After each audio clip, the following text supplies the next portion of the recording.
나이만 20살이 넘으면 성년이죠. 그렇기 때문에 이거는 뭐 그냥 기준 같은 것들이라고 볼 수 있는데 우리가 보통 언어에서 어른 그러면 칭찬이에요. 아, 어른 다 됐네. 그다음에 또 어른 같다 얘기하면 굉장히 칭찬이죠. 그래서 자신의 삶을 책임질 수 있고 그다음에 제대로 사는 사람들을 어른이라고 우리는 희망하는 게 아닐까에 대한 부분을 봅니다. 근데 이렇게 얘기하고 나면 두렵죠. 나 어른인가? 맞아. 내가 내 책임 있는 삶을 살고 있느냐? 그다음에 그걸 위해서 어떤 부분들의 노력과 거기에 따르는 자산을 취득했는지에 대한 것들이 궁금해지는 거예요. 사람들은 보통 어떤 수준에 도달해야지만 어른이라고 이제 불러왔단 말이에요. 여기서 중요한 건 뭐냐면 어른이 어떤 사람이냐에 대한 우리의 퍼셉션이 있는데 이 뒤가 걱정이라는 거죠.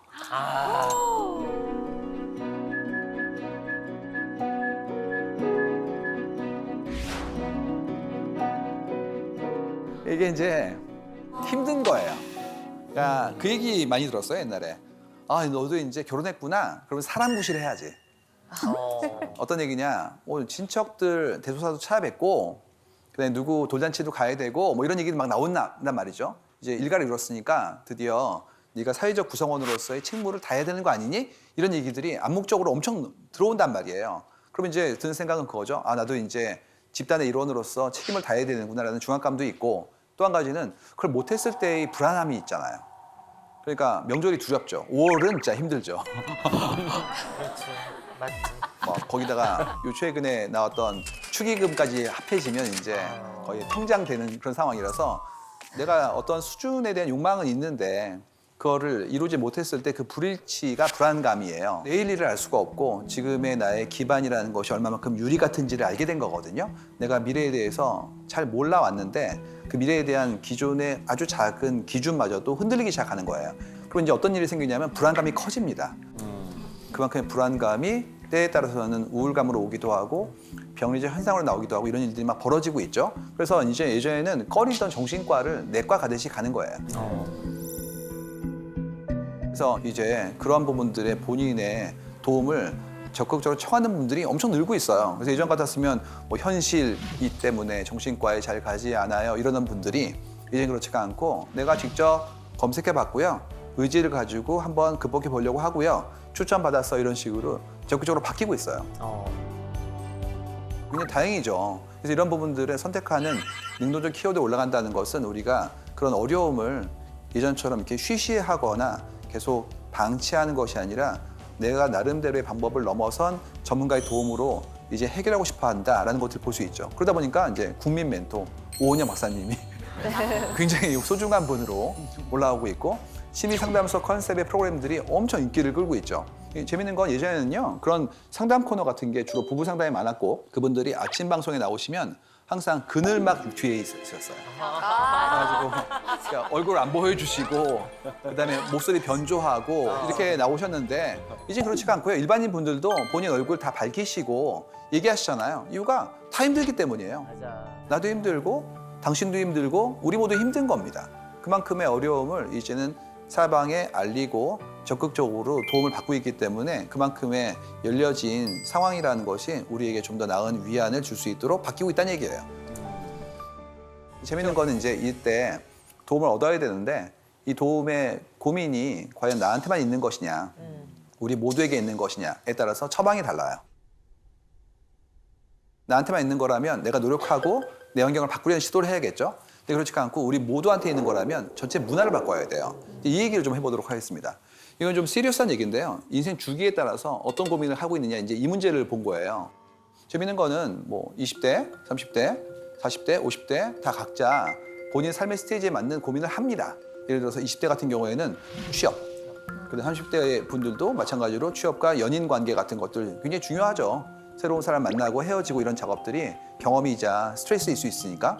근데 3040 같은 경우에는 직장 생활도 있지만 부동산 이슈가 이 문제는 너무나 민감하기 때문에 말씀을 드리기 너무 어려운데 일단 주거 환경에 대한 우리의 기준이 올라가고 있는데 도저히 감당할 수 없을 만큼 자산의 격차가 커지니까 여기에 따르는 어떤 낭패감과 절망감 같은 것들이 나오는 것들이 보이고요. 50대, 60대는 드디어 이제 건강 나오고 그리고 부부에 대한 어떤 사이나 관계에 대한 것들 나옵니다. 좀 차이가 있다면 40대 이하에는 없던 건강, 의사 이런 부분들이 이제 올라오는 게 50, 60대예요. 그래서 당연히 관리하고 치료하는 작업들을 해야 된다는 게 나오고요. 저희가 이제 마음은 따로 볼 때가 있어요. 근데 이 경우도 마음은 좀 따로 봤어요. 이유가 너무 스트레스가 많으셔가지고 봤더니 여기에 역할이 단순히 마음이 아니었어요. 엄마로서, 딸로서, 그다음에 누군가의 며느리로서 이런 것들이 엄청 나오는 거예요. 관계에 의한 스트레스가 많으셔가지고 이런 부분들이 참 어렵구나라는 것을 알게 된 거죠. 그래서 이걸 보면 드는 생각이 각자 나이별로 고민이 있다. 고민이 당연히 오는 거일 수도 있고 어떤 건 사회적 형태의 텐션이 있는 것도 있는데 어쨌든 있다라는 걸 이제 알게 된 겁니다. 그래서 여쭤보고 싶어요. 어떤 고민이 있으신지. 성현석 씨 있으십니까? 요즘 고민? 저는 이제 50이 됐으니까요. 이제 10년 후쯤에를 대비해서 지금 어떤 준비를 해야 하나. 네. 또 저는 그냥 좀 닥친 이제 출산을 어떻게 해야 할까 너무 무섭다라고 뭐 출산이 다들 그렇더라고 안에 있을 때가 편할 때라고 하시니까 지금도 나는 꽤 불편한데 도대체 얼마나 더 힘든 앞날이 펼쳐지는 걸까 뭐 내가 엄마가 될 수 있을까 약간 이런 고민들 요새 하고 있어요. 김홍희 씨도 저는 이제 제가 지금 이제 40대 대한민국을 살아가는 미혼 남성으로서 과연 노후에 대한 준비를 어떻게 하는 게 맞는 것이냐 이런 거에 대한 고민을 하죠. 저희가 계속해서 이제 누군가의 일상을 바라보고 그 감정을 바라보는 일하면서 느낀 게 뭐였냐면 각자 다 다른 생각하는 것 같은데 상당히 일치하는구나라는 걸 볼 때가 있어요. 저희는 이제 패턴 보는 게 직업이니까 재밌는 게 모든 고민 글이요 출발할 때 제가 몇 살인데요 이거를 어떻게 할까 이렇게 시작해요. 그러네. 그래서 되게 놀랍습니다. 저는 이제 50이 됐으니까요. 제가 지금 이제 40대 대한민국을 살아가는 미혼 남성. 그래서 맞아. 응당 이때는 이걸 해야 돼 내지는 내가 좀 지난 다음에 이걸 준비해야 돼에 대한 부분들을 굉장히 많이 우리는 받아온 것 같아요. 그러다 보니까 그 스테이지에 내가 그 미치지 못한다고 느껴지는 순간부터 엄청난 그런 고민을 하나의 걱정으로서 승화시키고 있는 거죠.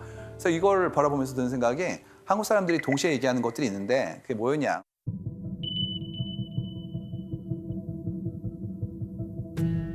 이게 바로 시간, 돈, 나이를 늘 얘기해요.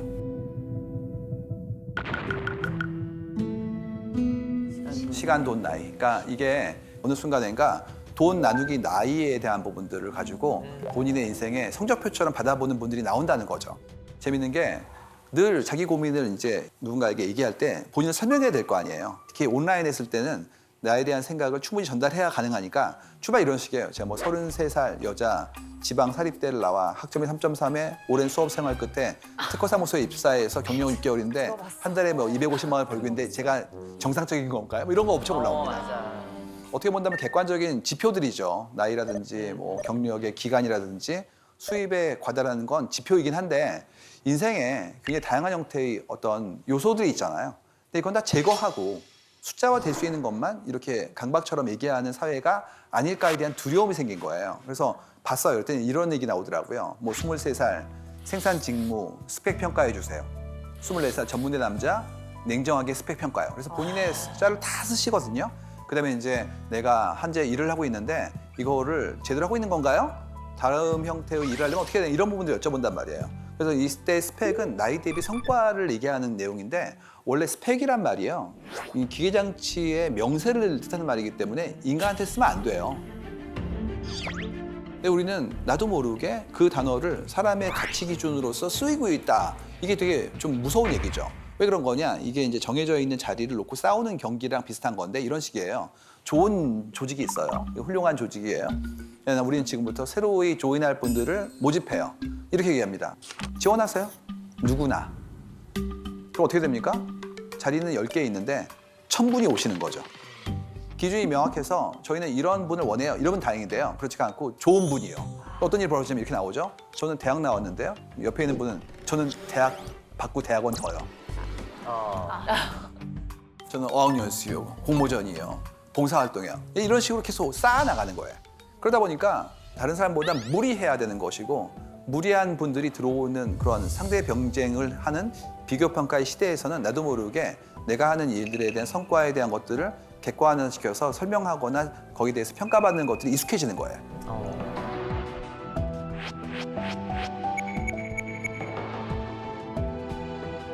그래서 이런 얘기 나와요. 뭐 50대에 뭐 몇 억을 모았으면 정상인가요? 뭐 이런 거 나옵니다. 이게 어떻게 본다면은 사회 안전판의 부재라고 볼 수도 있어요. 내가 잘 살아오고, 그러니까 누군가 사회가 나를 놓치지 않고 돌봐준다면 이런 다급함이 없죠. 근데 알아서 해. 노년의 어려움은 네가 챙기는 거야. 그 순간부터 금전에 가치를 부여하는 거예요. 안전판이 되기 때문에. 그러다 보니까 그만큼을 모으지 못한 분들은 조급해지는 것이고, 내가 그만큼의 금전을 모으기 위한 노력을 경주해야 되니 그때의 어떤 정해져 있는 스텝들을 제대로 밟고 있는지를 끊임없이 여쭤보는 구조들이 나오기 시작한다는 얘기들입니다. 근데 이게 한 사람의 문제가 아니에요. 우리가 가지고 있는 사회 얼개의 문제인 것이고, 그래서 이런 부분들을 어떻게 좀 더 불안감 없이 살게 만들 것인가에 대한 것들을 같이 합의해 나가야 된다, 이런 얘기들입니다. 그래서 이때 이제 기본적으로 나오는 것이 내 삶에 대해서 자각하는 거거든요. 난 이렇게 살아왔어. 근데 이게 어떤 기준에 못 미치게 되는 순간부터 나름의 어떤 스트레스를 받기 시작하고, 그러면 이제 그때 준거가 될 수 있는 대상자와 기준을 어떻게 설정할 거냐에 따라서 내 기준의 행복감이 달라지는 거예요. 예를 들어서 내 친구가 어떤 굉장히 좋은 집을 샀어. 그러면 이제 그때부터 불안감이 커지는 거예요. 내가 어떤 사람이고 싶어 하는지에 대한 상을 만들지 않고 그 비교가 주관적인 비교가 아닌 객관적인 지표로서의 금전이라면 누구나 불행해지는 거예요. 이유는 내 친구 중에 제일 잘 나간 애랑 비교할 거거든요. 항상 그래요. 저희가 데이터에 엄청 많이 나옵니다. 근데 여기서 이제 어려운 건 뭐냐면 그런 수평 비교를 한 명만 다 한다는 게 문제입니다. 그러니까 철수는 집을 샀고요. 영희는 아이가 좋은 학교에 들어갔죠. 그 다음에 옆에 있는 영철이는 책을 써가지고 유명한 사람이 됐어요. 그러면 어느 순간인가 모두 다 부러운 거예요. 그러다 보면 그걸 전부 다 할 수 있는 사람은 존재하지 않는데 슈퍼셋으로서의 나의 자아를 형성해 놓고 그거에 모자란 부분만큼을 계속해서 자괴감에 들게 빠지는 악순환이 나오는 겁니다. 그렇기 때문에 이런 부분들의 어려움이 결국 어떻게 나오냐. 평균으로 알아요, 평균. 그러니까 이거를 인터넷 사용하는 언어로서는 평타라고 부릅니다.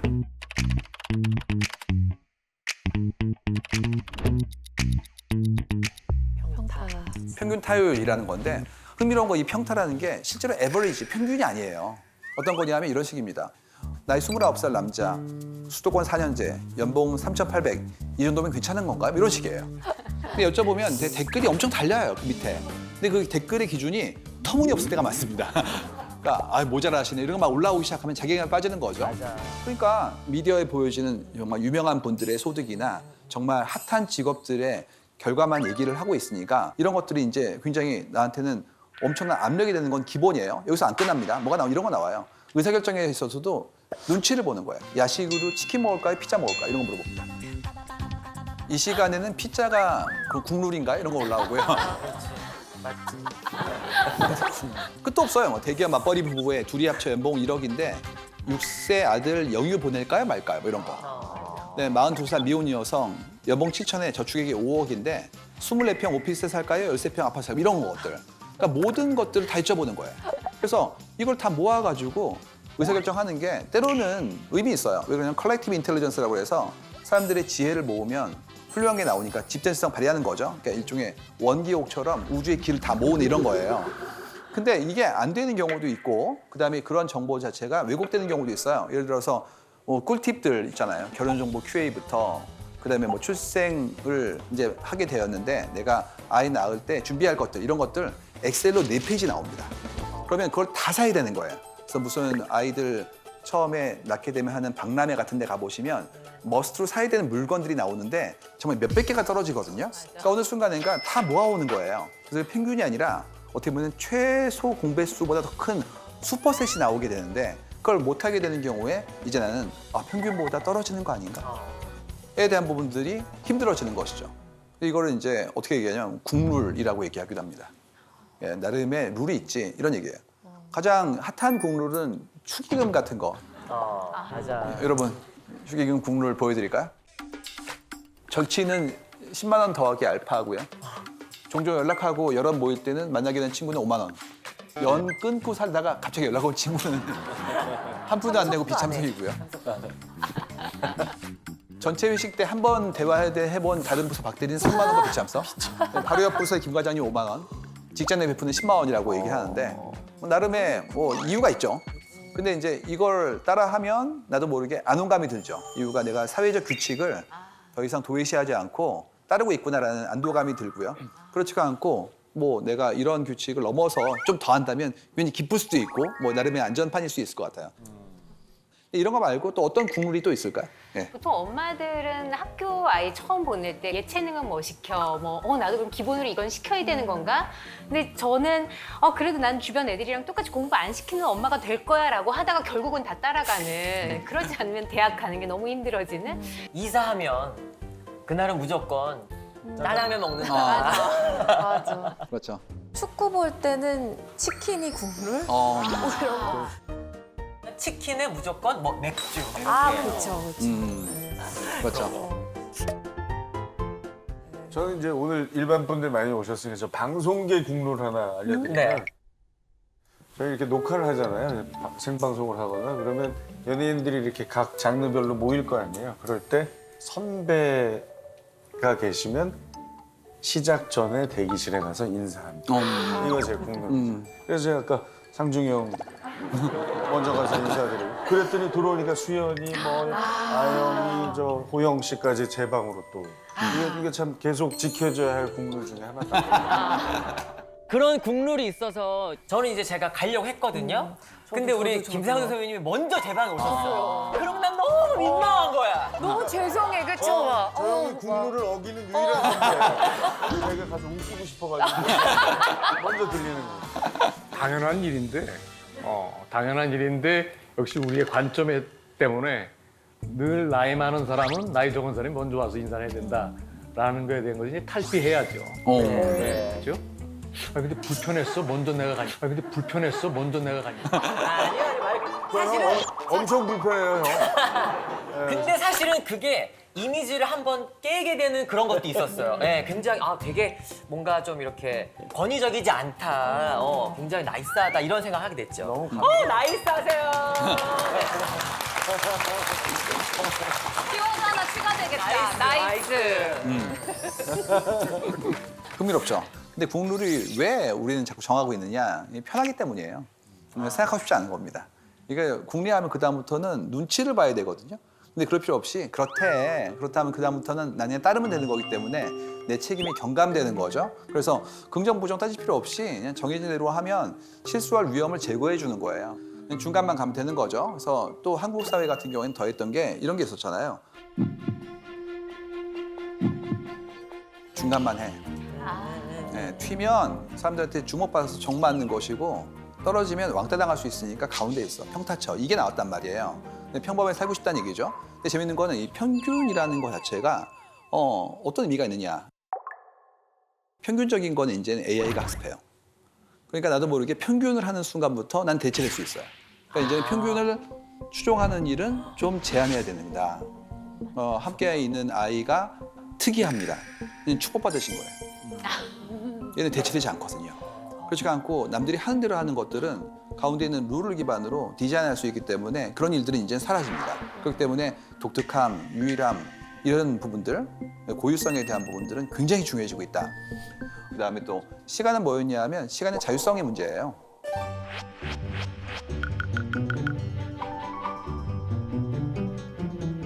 이건 이제 한국 사회에서 최근에 얻게 된 선물입니다. 예전에 그 지방의 도시에 가서 택시를 탔었는데 그 지방의 도시가 공업 도시로 개발된 도시예요. 그래서 그 택시 기사분은 그 동네의 공장에서 어렸을 때 일하셨던 것들을 저한테 알려주셨어요. 이런 식이었습니다. 여기가 세탁기를 만들던 그 공장에 만들어진 곳이었고 처음 만들어졌을 때 제가 자랑스럽게 그 회사에 입사를 해가지고 거기서 일을 했었어요. 이렇게 얘기하시더라고요. 그래서 어떠세요? 그랬더니 고맙다고. 이유가 우리 아이들 서넛을 키웠다는 거예요. 특히 뭐였냐 하면 일요일 날 특근을 해줘서 고맙다고. 그러니까 특근을 해야 아이들 4명 가까이를 키울 수 있는 거예요. 그렇기 때문에 저는 거의 눈물 났거든요. 그러니까 본인의 시간을 급여로 환산한 거예요. 그러니까 지금을 따진다면 일과 삶의 균형이 깨지는 나쁜 일인데 그 당시에는 그게 고마웠다는 거죠. 그래서 이걸 보고 있는 생각이 시간은 내 인생의 선물 같은 건데 그거를 한국 사회가 얻게 된 지가 얼마 안 됐구나.